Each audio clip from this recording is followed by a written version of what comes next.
नमस्कार। हामी सबैलाई कविता लेख्न मनपर्छ, कविता सुन्न पनि मनपर्छ।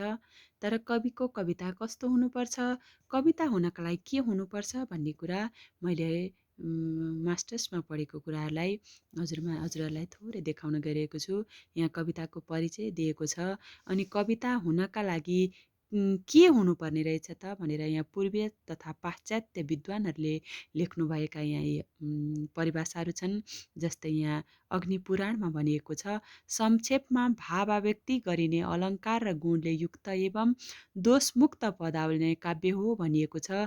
त्यस्तै दण्डीले भन्नुभएको छ, अभिष्ट अर्थले युक्त पदावली काव्य हो भनिएको छ। त्यस्तै गरी भन्नुभएको छ भने थुप्रै थुप्रै पूर्वीय तथा पाश्चात्य विद्वानहरूले लेख्नुभएका यहाँ परिभाषाहरू हामी देख्न सक्छौँ। हजुरहरूले यो राम्रोसँगले पढिबक्सेला।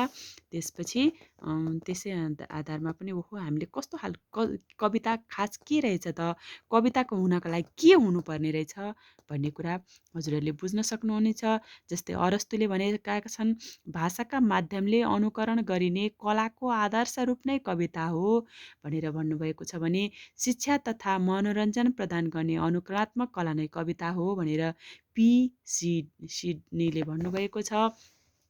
त्यस्तै गरी यहाँ देख्न सक्नुहुन्छ, धेरै धेरै पूर्व यहाँ सेक्सपियरले भन्नुभएको छ, कविको लेखनीमा साक्षात् भएर बिउजिने कल्पना नै कविता हो भन्नुभएको छ।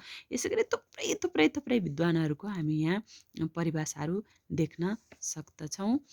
मैले हजुरहरूलाई यो आफूले पढेको किताबको आधारमा पढेको भएर मैले हजुरहरूलाई देखाएँ। जस्तै रामचन्द्र शुक्ल गुरुज्यूले के लेख्नुभएको छ, हृदयको मुक्तिको समाधानका निम्ति मनुष्यको बाणीबाट जुन कुरा ध्वनित हुन्छ त्यसलाई नै कविता भनिन्छ भनेर भन्नुभएको छ।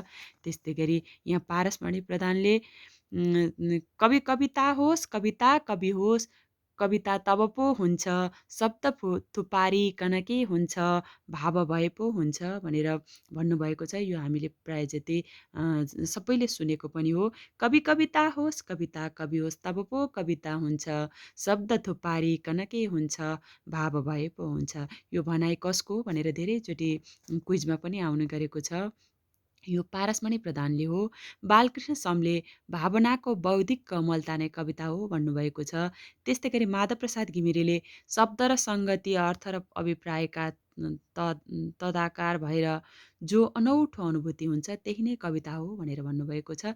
यस्तै गरी थुप्रै साहित्यकारहरूको भनाइ यहाँ लक्ष्मीप्रसाद देवकोटाले लेख्नुभएको छ, कविले चरा जस्तै बोल्नुपर्ने, हृदयले हृदयलाई बोलाउनु पर्ने, शैलीका निम्ति लेख्न नहुने, फेला परे अनुसारका झिल्का झिल्की लेख्नुपर्ने, परिष्कार गर्नपट्टि लाग्न नहुने, सचेत अनुकरणबाट सौन्दर्य निकाल्न नहुने डर जस्ता भाव नै कविता हुन् भनेर लक्ष्मीप्रसाद देवकोटाले व्यक्त गर्नुभएको छ भने कवि सर्वश्रेष्ठ सौन्दर्यविद हुन्, ललित कलाका आदि समालोचक हुन् र सर्वोपरि कलाकार हुन् भनेर रामकृष्ण शर्माले भन्नुभएको छ।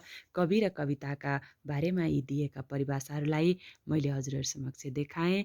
अब यी तत्त्वहरू हामी यहाँ देख्न सक्छौँ। जस्तै कविता हुनका लागि शीर्षक अनिवार्य छ, लय विधान, केन्द्रीय भाव, रचना संरचना, कथन पद्धति, भाषा शैली र बिम्बालङ्कार यी कविताका तत्त्व हुन्।